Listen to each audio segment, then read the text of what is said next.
Welcome to the Miscarriage Rebellion. I'm Sam Payne, CEO and co-founder of the Pink Elephant Support Network. And I'm Stacey June Lewis, counsellor, psychotherapist and broadcaster. This podcast is where we share stories of many Australians who have lost their babies to early pregnancy loss. With evidence and empathy, we unpack the shame, blame and stigma and the lack of support that many face. This is a loss that has been silenced for too long. We deserve better. We are here to normalise the conversation. And we're here to make lasting change. In today's The Miscarriage Rebellion, we bring on the incredible Haley. Haley is the owner, founder of 3P production company based in Brisbane. They have been an incredible support to Pink Elephants. They're why you have this podcast in your ears. They provide the support to produce, edit, and all the things that go into making you be able to listen and access to this new support that Pink Elephants offers. Haley is an absolute powerhouse of a woman. She has gone through life working hard and achieving her dreams. And then pregnancy loss was one of those things that you just couldn't control the outcome of. It's a story that so many of us will relate to, where for once we can't do anything to change the outcome. For once we can't work harder at it to try and achieve the dream of a baby in our arms. We literally have to go through this with our heart on our sleeves and hope for the best outcome that we can have. It's a heart-wrenching story. I'm sure that you will agree with me that Haley has been incredibly brave and generous in sharing her experience for you all to listen to today. As always, reach out to Pink Elephants if you need support. But if you are ready to listen, let's take a dive into Haley's story. Really, really excited to have you on the Miscarriage Rebellion, Haley. You have been a long-time supporter of Pink Elephants in many, many ways. But for the listeners that don't know you and your experience, if you could start by sharing your journey of pregnancy loss and fertility challenges and let everyone know what that looked like for you. Yeah, so my journey started in, funnily enough, COVID. You know, I'm really lucky. I had a little boy in 2013 called Dashiell, and he was perfect. And I was a very annoying person. I was one of those people that decided one day I was going to have a baby, and next month I was pregnant. And, you know, I hated being pregnant. When I was pregnant with my son, I just was one of those people that, you know, I did not embrace pregnancy at all. And in hindsight, I was, you know, incredibly naive thinking back. But anyway, I had him, and he was the most beautiful baby I ever saw when I gave birth to him, and he was a perfect baby, and we were super lucky, my husband Leon and I. And yeah, we were very much a one and done family. We were happy with our son, and he was great. And it's really funny because I actually don't think I thought I could love another human being as much as I loved my son. And I thought, that's it. That's enough. That's enough for me. So 2020 came around, and COVID hit. And it was actually the week that COVID got really bad, that week leading up to COVID. And when everything started shutting down and people started panicking, and, you know, the emails started going out, and I was in the middle of packing down my entire company at the time. Had about 15 people. And yeah, we had literally just packed up everything to go work from home on that Friday, the day that ScoMo did the announcement. And I thought, I haven't had my period for a while. That's really weird. I'll just go to the Night Owl and get a test. So anyway, I took it home and I put it in the drawer. This was 4 days later. I thought, I've got to do that. So took a test, and it was two big lines came up, and my husband was shocked. Mm-hmm. I mean, I was 39 years old at the time, and I thought, this is great. This is perfect. So, you know, the world was going to shit, and I was having this baby, and it was really happy time for 10, 11 weeks into that. So we went for our 8-9 week scan. Yeah. Perfect.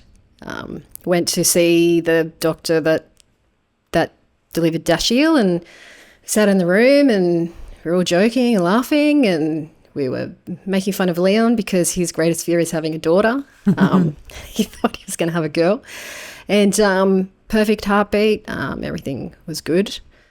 We went home and I had to book in for NIPT. So I would have been 11 and a bit weeks.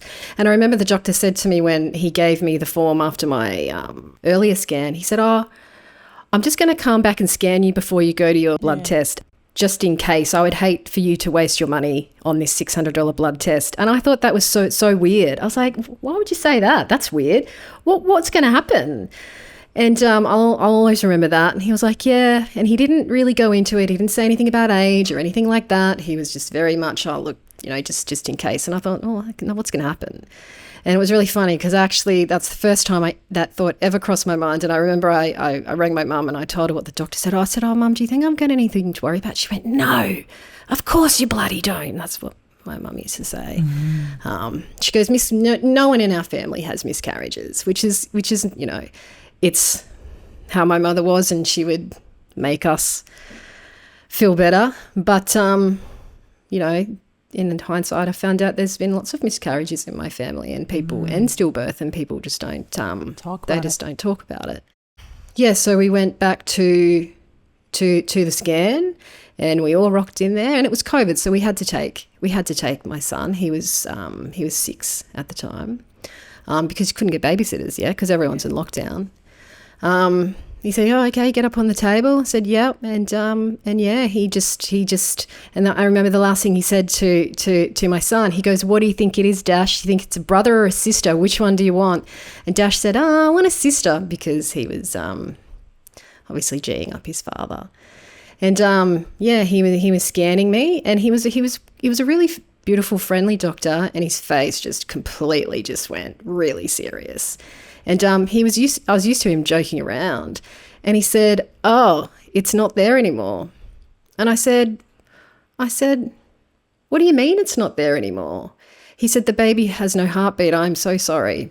And it's really funny because when someone tells you something incredibly traumatic, I actually think your brain actually switches off, because my brain actually switched off for a good 30 minutes. Fight or flight. Yeah, and I really had trouble processing. I was laying there and I was trying to process what he just said, and I looked over to my husband, and my husband's face, I'll never forget it. He was just so upset for us.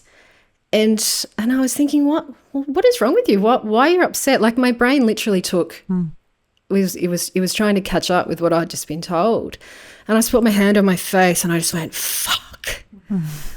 And anyway, so yeah, he turned off the machine, and I was just sitting there in shock. Like, I didn't cry, and I was just sitting there, and I was like, and I sat in the seat, and I was just sitting there, and the first thing I thought was like, fuck, how am I going to get this baby out? Like, I knew nothing about miscarriage, not one thing, and like I didn't know what, I mean, obviously I know what a pregnancy test was, but I didn't know what miscarriages were. I didn't know what a D&C was. I knew nothing. And he said, look, I'm going to have to send you down to the Q scan for a second opinion. And I said, why? You already know.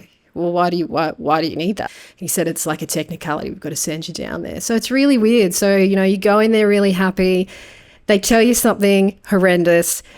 You then have to go to reception. Yeah. The smiling receptionist is there, and you're like, so do you want me to pay? And she's like, no, you just go down. I had to tell my son what had happened in the hallway, which was difficult. He was upset. So anyway, we trottled down to Q scan, which is like a 2-minute walk down the road to the MARTA, and my husband couldn't come inside. He had to wait outside, and I was like, I'm okay, and I went into the Q scan waiting room, and I just burst into tears, and those poor women must see people like me daily. Multiple times a day, women like me rock out, and they know why you're there. Like, they've had the call. Yeah, I'd sit in the waiting room crying, And I still didn't really catch up at that stage. I thought they're going to scare me and this machine's going to be better, because I actually never saw my baby because my obstetrician had an old machine and it was always facing away from me. I heard its heartbeat, but I didn't see the baby until I went into that scan. And it's so weird. It was like a perfectly formed baby. It had arms, it had legs, it had a head. Like, it was weird. So, you know, I just, you know, I texted my sister from the bathroom and I told her what had happened, and I didn't want my mum to be upset. So I told my sister to tell my mum. And yeah, and then we went back to the doctor's office, and he was actually really good. He said, look, you know, you've got two options. You can go home and let nature take its course. He goes, I wouldn't advise that. He said, I can get you in for a D&C and I can book you in at 7:30 in the morning. Yeah. So this is on a Thursday and he was doing it the next morning. And I was just, that stage, I said, I want this done right now. Yeah. So, you know, you go home and that night was that night was pretty tough. And yeah, so we got booked into the Mater at 5 o'clock in the morning. Mm-hmm. I got booked in with a lady having her cesarean, and it was really sad because, like, I've had a cesarean at the Mater, and I remember I had my son at 8:30 in the morning, and I had my D&C at 8:30 in the morning. So the timings all really match up because,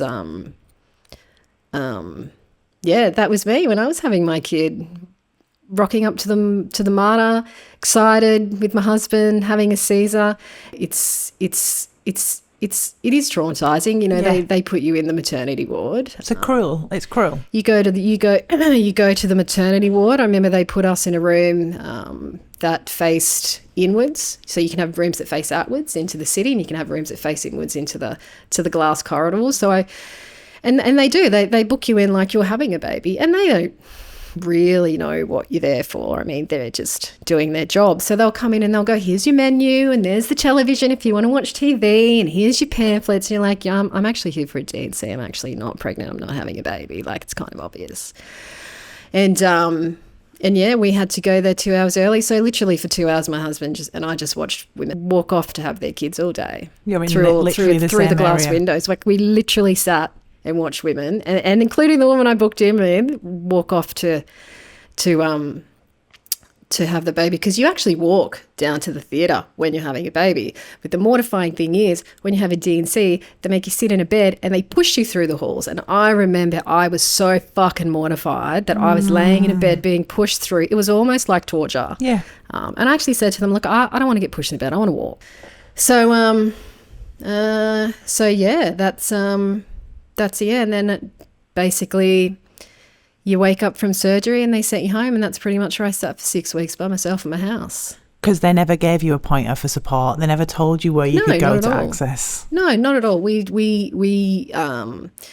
get given an aftercare pamphlet, which is medical management, right? And then your doctor will say, you know, you can come back and see me in 6 weeks. But you know, by 6 weeks, Sam, the damage is done. Yes. In 6 weeks. Yeah. Like, 6 weeks is too late. Like, I sat in my house for 6 weeks. I spoke to virtually no one. I had a couple of people who reached out.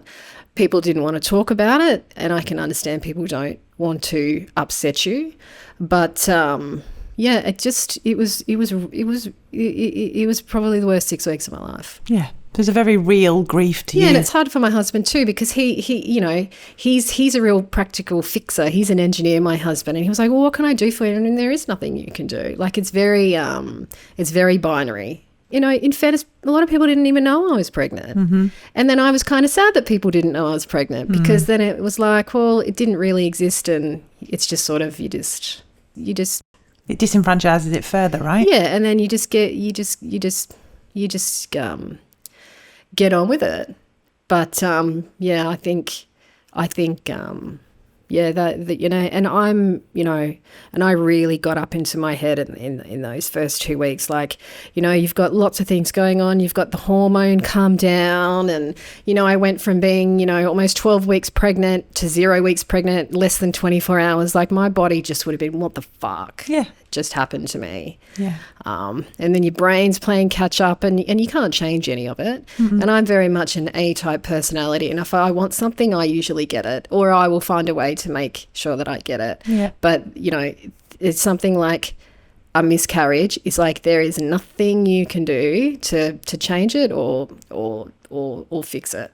Yeah, absolutely. And that, again, also plays in against us in the medical system, right? Because there's nothing they can do to bring our babies back. So it's just medically managed. Yes. But then they forget about the emotional support and the lack of and the referrals that need to happen to ensure that you are not sat at home alone for 6 weeks dealing with your own grief perpetuated by silence, because community also doesn't know how to meet you.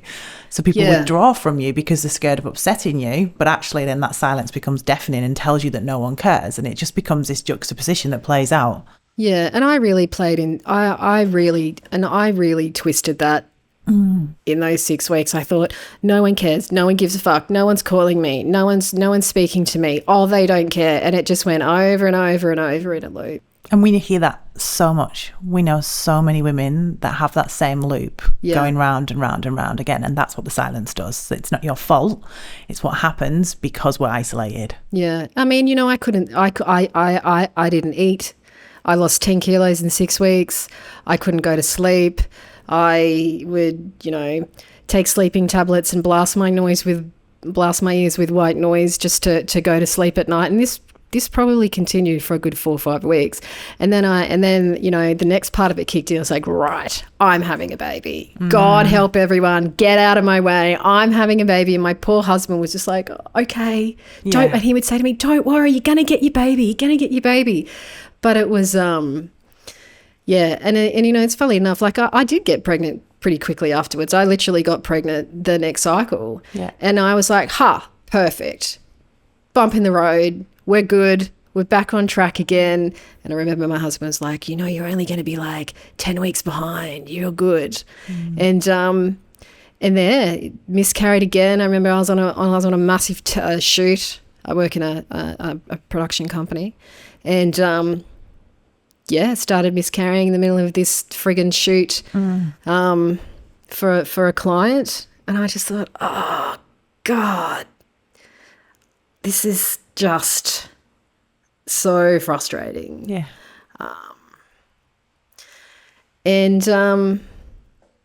So anyway, I ended up going back to the doctor, and I told him what had happened. And he said, I said, do you think I'm too old? And he said, you're only as old as you feel. And I said, okay, great. I said, I want to do IVF. And he goes, what day are you on? I said, I'm on day 3. He goes, right, you want to start today? I said, yep. And he was like, okay. And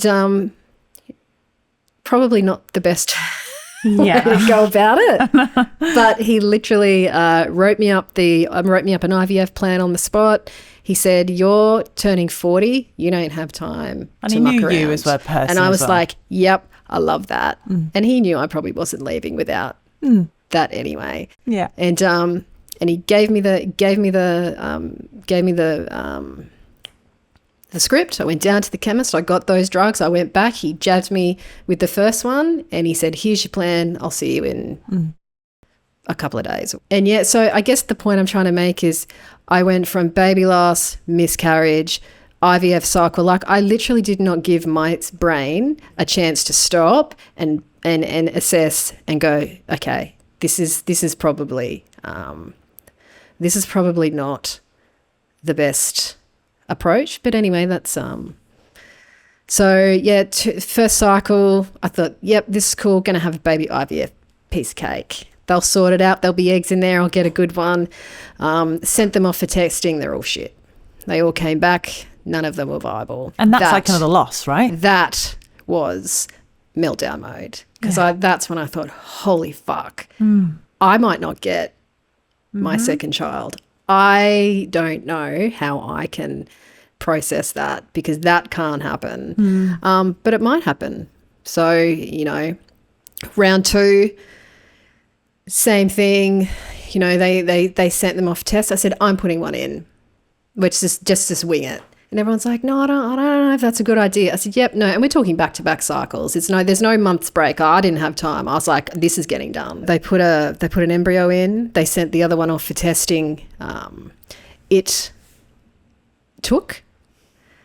So, yep, pregnant again for the 3rd time in 2020. This is September, I think. And go repeat blood test, doubling, not doubling. And by that stage, I was getting really frustrated. And I went to the doctor's office and we were sitting there and I was like, this is not working. Need to just kill it and we'll go again. And in the meantime, the other test came back and the embryo wasn't viable.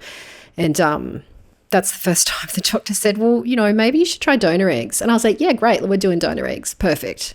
And my husband said, whoa. Yeah. I'm not doing donor eggs. I mean, if that point of someone had said to me, I'm going to give you a baby monkey and a baby monkey, I'll go, yeah, I'm having a baby monkey. That's a great idea.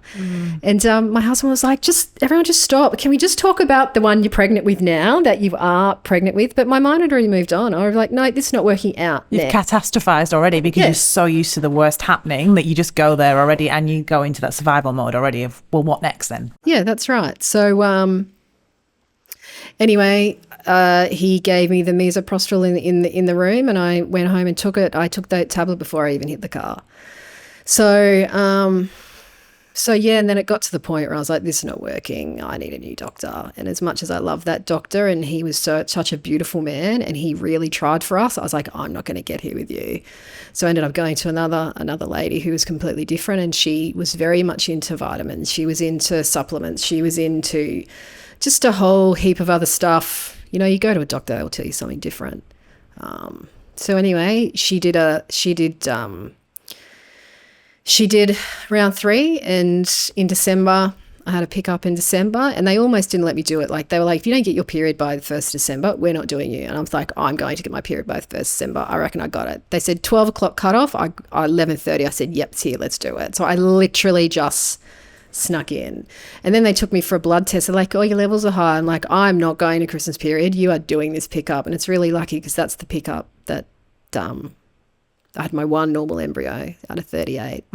So 38 eggs they took over 3 rounds over 6 months and the only normal one was my son, which they put in March.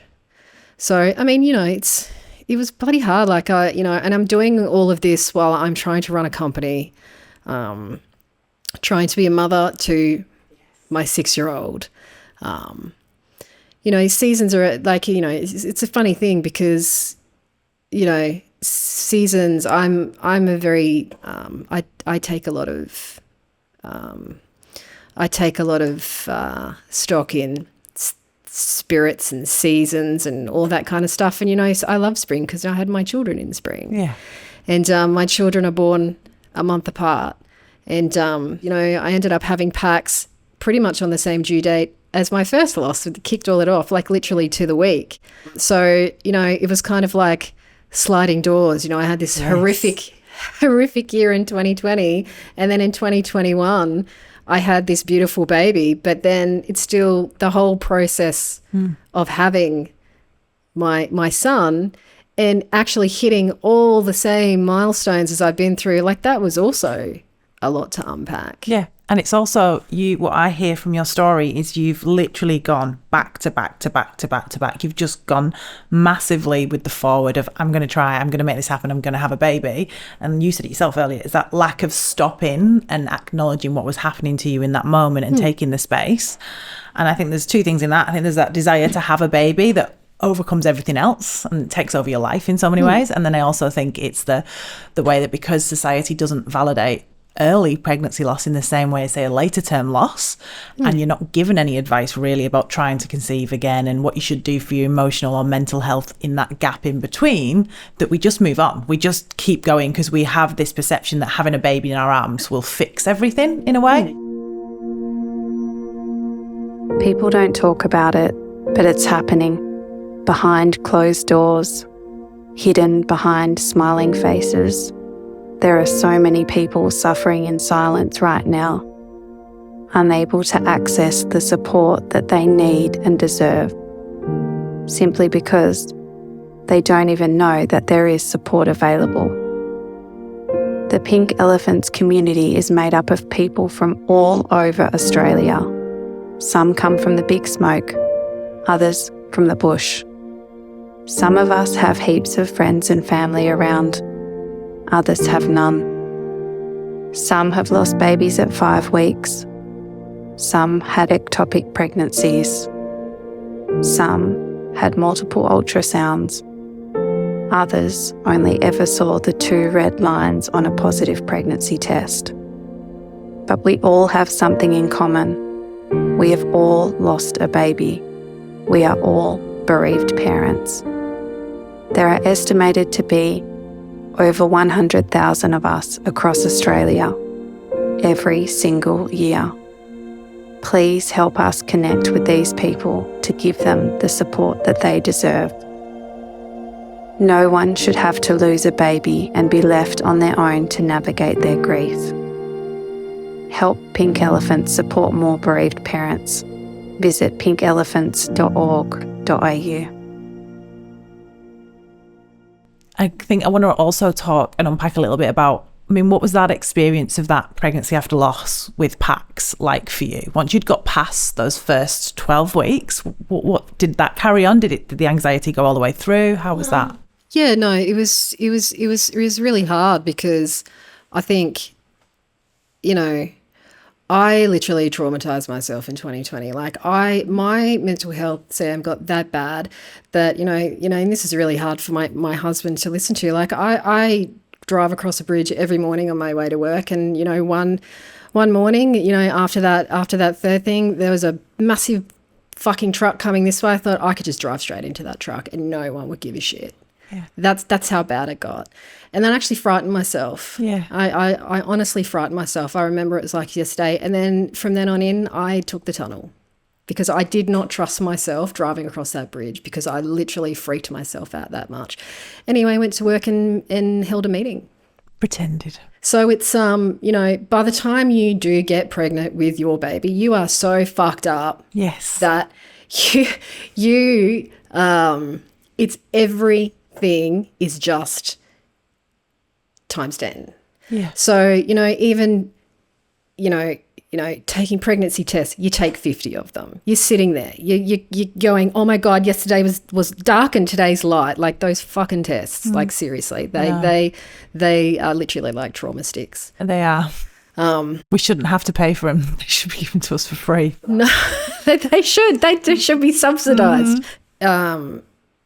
Waiting for your scan at 7 weeks, and I remember they rang me and they said, "Oh, it's really busy today. We're going to have to put it back." And I was like, "No. I'm coming at 1:00. You cannot make me wait till tomorrow. I cannot." And I burst into tears. And those poor receptionists, they're so lovely. So they fitted me in, and like even just hearing my son's heartbeat for the first time, my husband burst into tears because he just knew how much that meant for us. At that time. And I remember telling him, you need to take photos of this baby because I didn't have a photo of all my other babies. You need to take a photo. And that's kept saying to me. And my poor husband's there going, this iPhone. Because you're not sure whether you were allowed. I got it. Yeah. Waiting, having your 10-week scan where we had lost our last baby was traumatizing. I went to that scan bawling my eyes out. By the time every single scan, like scan anxiety is a real thing. Like it is a real thing. And it's really scary. And it's your mind again, doesn't it? It goes. Yeah, and I told nobody. Not one person knew I was pregnant for the first 12 weeks. So I'm kind of like the problem, right? So I'm feeding into this 12-week rule where, I'm not telling anyone and we're keeping it a secret because, I just didn't want to tell people because I was already in that mindset, well, no one really cares. And if this happens again, then I will just be even more angrier than I was the last 3 times. But I want everyone to hear that, no, you're not playing into the problem by not sharing your pregnancy. And I think that's really important because we talk about this 12-week rule. And it's almost like we've gone the complete opposite now, and everyone feels the pressure to share their pregnancy from day one. And actually what's needed is to perhaps just share it with a chosen few, that if you do have a loss again, you've got a circle of support, you've got people who can be there for you. But it also needs to be such an individual and personal choice. Not everyone is ready to share a pregnancy, particularly not a pregnancy after loss, because of the anxiety that's riding through that. And you're almost in survival mode, right? You're just literally counting down the hours. Every time you go to the toilet, you're checking to see if there's bleeding. Yeah. Anytime there's an appointment, anytime you feel something slightly different, you're questioning everything. So I don't feel that there should be a pressure on us to break the 12-week rule when we're pregnant. I feel like that rule needs to be challenged, but I don't want you to think like that was something that you did wrong, if that makes sense. Yeah, no, I'm really it's it's really, really hard. Like, you know, after you've had a miscarriage, and, you know, I was really lucky. Like, there are women who their only experience of pregnancy is after a miscarriage. Like, I was so blessed and lucky that I was able to have a naive pregnancy where nothing was going to go wrong. And, you know, I'm actually really lucky to have that. And some people don't have that, which is, you know, it's just really heartbreaking. But, you know, and it didn't help the fact that all of these milestones are hitting on the exact same. You know, we went for our first disastrous scan in the 29th of April. I'm getting my 12-week scan at the end of April. You know, I didn't tell my son till I was almost 20 weeks pregnant. He was devastated last time. And, yeah, it's... you know, I struggled to look at baby things. I had switched off my social media for 12 months because I constantly got fed baby advertising. Yes. And you can't switch it off. No.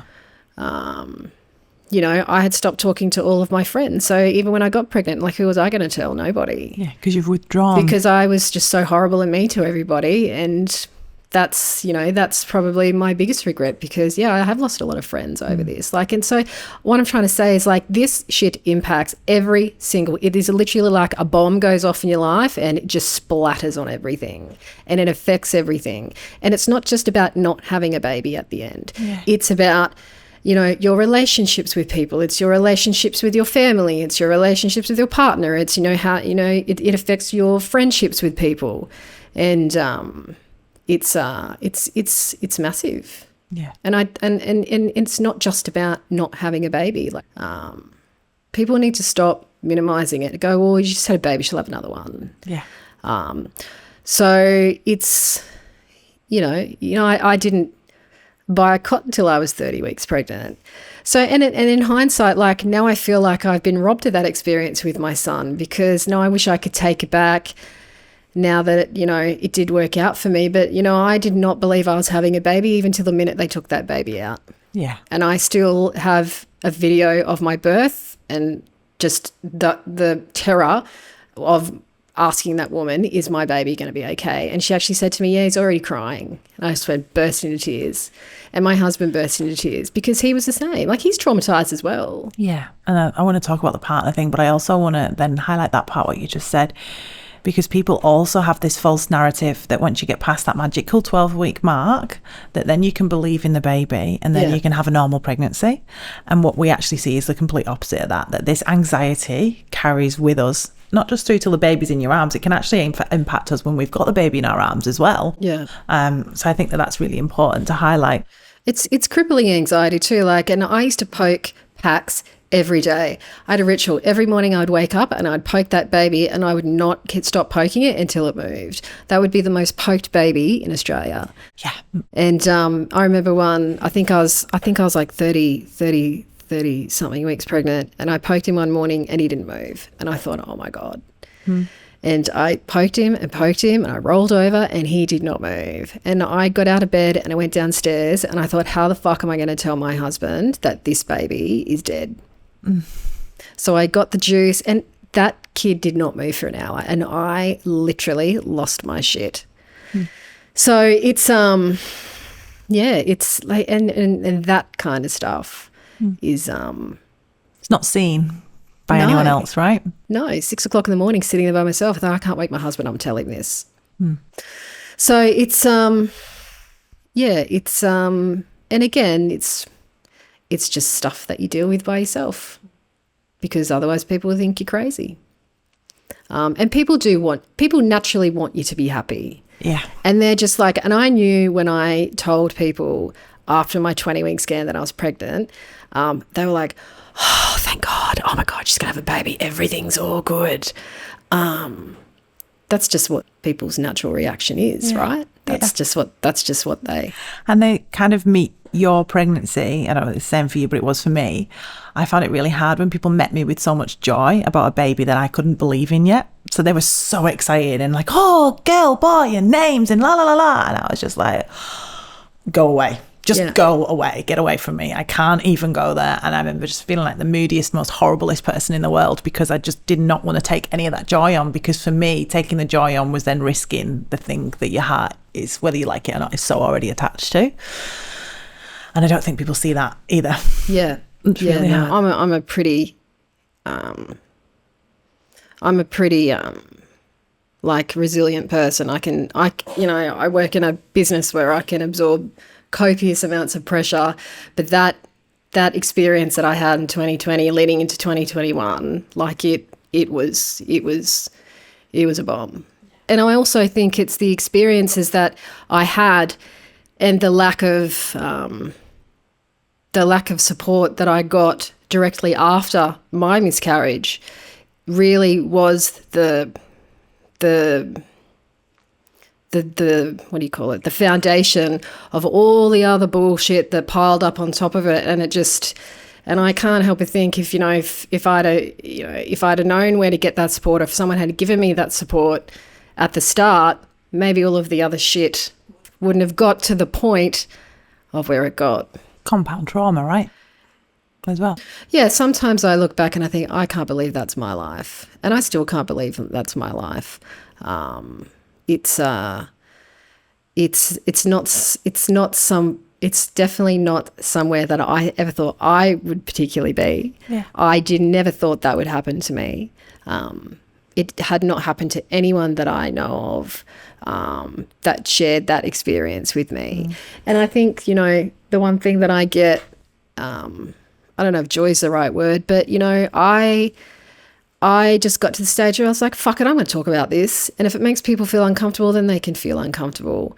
And you would probably get this as well. And then, people feel like they can talk to you about stuff. Like I've had people that I know share their IVF journeys with me. Yes. I've had people share their miscarriage journeys with me. And I know exactly what they're feeling. And so, I would have... And I think that's how I came across you. I remember I never listened to a podcast in my life. I never really used Instagram. And look at us now. And I saw a video of you on Instagram one day, and I thought, oh my God, I can't believe this lady is openly sharing her story about losing her baby. And I just thought that it just blew my mind that there are people out there that did that. I remember that video because I remember we DM'd afterwards. That was my third miscarriage in 2020 as well. Yeah. And awful, right? But someone has to speak. Someone has to go first with this as well. They're talking about it, they're sharing it. I don't know, it didn't feel brave to me in the time. It felt natural and the thing to do. But from sharing that experience, the floods of DMs that then open up and the people that reach out to you and share their stories, and that's what you said in yours, that now people know that you're almost like a trusted person to go to.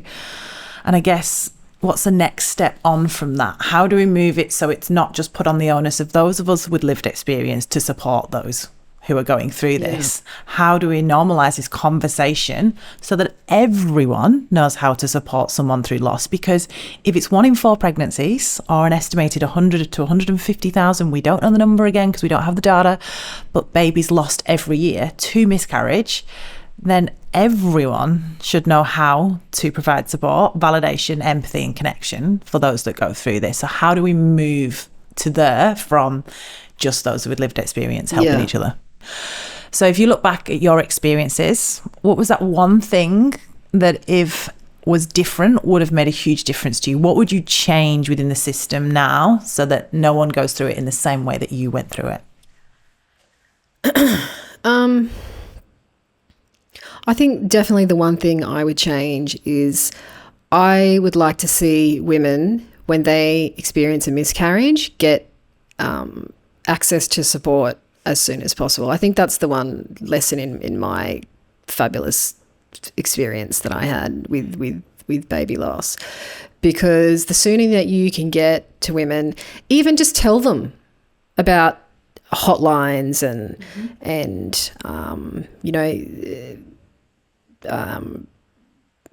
organisations such as the Pink Elephant Foundation. I had no idea. Like, if someone had have handed me a Pink Elephant pamphlet that day back in 2020, my experiences, and it turned out okay for me. But what if it didn't turn out okay? And there was many times where I pretty much thought, no, this is it. This is not gonna be okay. I just would love to see. I would love to see a Pink Elephant pamphlet in every obstetrician's office. I actually don't know why there isn't one. Yeah. All the obstetricians that I go to, I go, hey, have you heard about this? Heard about this organisation? You get a pamphlet for every other fucking thing. Like, why can't you have a Pink Elephant pamphlet in there? So, and I would like people to really understand what miscarriage can do to a person's mindset. Mm-hmm. It's not just about having a baby. Yeah. It's about all the other shit that goes with it. It's about, it's about, like I said before, how you interact with people, how you see people, how you are with your family, with your husband. Like, it's all that together. It's not just about having a baby. Yeah. Because, I think, most people will probably go on to have a baby, God willing, right? So it's about all the other shit that goes with it. Yes. That's what I want people to understand. So whether, you can make a pamphlet for that, I don't know. I think it's more than a pamphlet. It's funding as well, right? It's having the capacity and the resources to ensure that each person who has a loss is given basically a bereavement pathway as options for support. And there's more than just Pink Elephants as well, but being pointed to support from a medical professional. It says this experience is worthy of support. Here's where you go. It's okay to grieve the loss of your baby, versus leave hospital without a baby in your arms, not pointed to for support. There's silence around miscarriage and you're told, oh, well, you just get on with it. You just try and have another baby. It's common. Off you go. You'll be fine. And so then you isolate yourself in your grief and you don't access support, which we know from research leads to poor mental health outcomes. And it leads to things like you talked about, which are devastating, but suicidal thoughts. And there is, I believe, and I know from evidence as well, that we can do so much more with early intervention that can ensure that women don't get to that point, and we should be doing so much more to make sure that they don't. I can't thank you enough for sharing that experience publicly, because I think it will help to change the narrative and to make a difference. So thank you. Yeah, no problem. Today's episode may have brought up some feelings for you that you need some support around. That's totally okay. Head to pinkelephants.org.au to find access to our circle of support, your safe space where you can be met with empathy and understanding throughout all of your experiences of early pregnancy loss. We're here for you. You are not alone. If you enjoyed listening to The Miscarriage Rebellion, please help us by leaving a 5-star review wherever you listen to podcasts. The Miscarriage Rebellion is a Pink Elephants podcast produced by our friends at 3P Studio.